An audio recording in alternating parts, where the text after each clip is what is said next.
thing they want to do from that standpoint, they want to know where you are. Are you available? And when you're going to be available. Think about it. They always ask you this. They say, okay, when would you like your order to arrive? Right? So when you tell them, well, this would be the best time to deliver my item. And so they work around availability of the item and your availability to receive the item. God's saying the same thing. He's saying, I'm telling you right now, I'm available. I'm available all the time. He said, but are you available to me? So in order for us to get the things that God has for us, we have to make ourselves available to him. That's the key thing. When you see Jesus, and they have the photograph, and you see him knocking at the door. He said, I stand at the door and knock. He said, but if you will let me in, I'll come in and I'll sup with you, and we can sup together. So he's just saying, look, I'm telling you, I'm available. I'm knocking at the door right now. But you just have to make yourself available to me. Once you make yourself available, that's the first step to the item and the request being delivered. If you're never home, what happens? You've gone out somewhere and the package showed up. What do? They leave you a label saying, we came by, but you weren't home.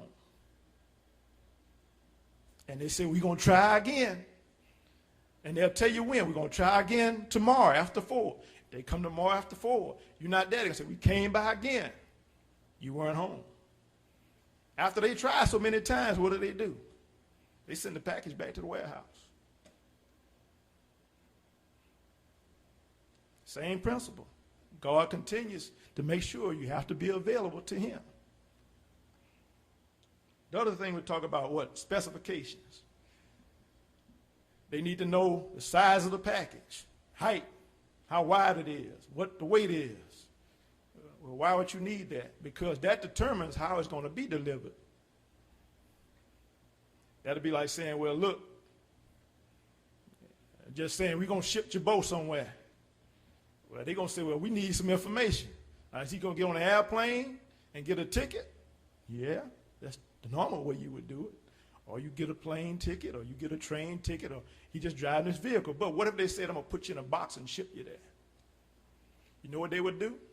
They'd put him on a scale, take his height, see how wide he is, check the depth from front to back, how much he weighs, and based upon that, they determine whether it can be delivered and if they can deliver it. Same thing. You look at it from the standpoint of specifications and size. Some things we ask God for are big things, even though for him, it's all the same. To us, we have small, some is large, some are medium. So that determines the delivery of the request. It's all specification. What are you asking God for? And how are you asking him for it? Preparation. Key thing. Before you do any shipping, they'll get your package. But when they put it in there, they're going to get labeling and label it. They're going to wrap it, and then they're going to put it in the box. So, you're requesting something from God. God is in heaven. God is spirit. We physical, right? Understand. God is sending it from his throne of glory. He has to package it so that we can use it. When it was time for him to send deliverance to his people, what did he do? He sent Jesus. How did he package him? He labeled him, right? He labeled Jesus. He said, he is your salvation. He wrapped him. They said he was wrapped in swaddling clothes. Right? And he was packaged. How did he package him? He couldn't send him in spirit, so he sent him in physical form. He made him a man, even though he was God, so that he can do what he needed to do here. Packaging. Same way he says he's created you to be used by him. You're not just somebody just here. You're just not a cell or an amoeba. God has created you for a particular purpose. And he has designed you so that he can place everything that he needs in you and to use you for what he needs to use you for. So a lot of us say, well, why do I look the way I do? I look. Why am I designed the way I design? Why do I think the way I think? All of that's in the packaging.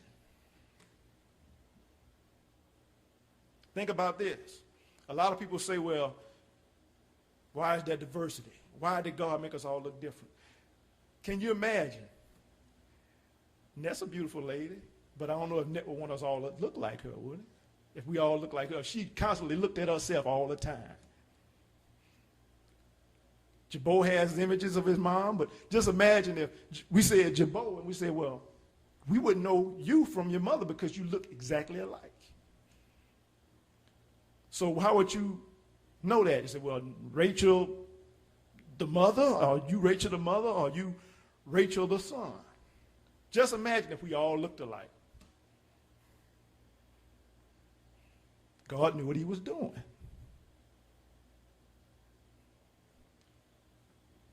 The other part, location.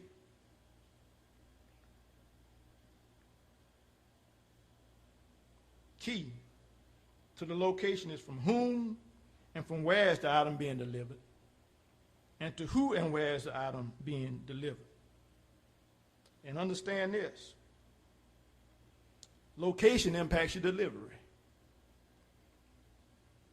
God always says he can get to you when you make yourself available. You think about Jesus when he was walking through Damascus and Jerusalem and going through the city. And it talk about Zacchaeus getting in a tree so that Jesus could see him. It's making yourself available and being in a location where he can use you. Now, why is this important? I'm going to turn to James chapter 4. Turn to James chapter 4.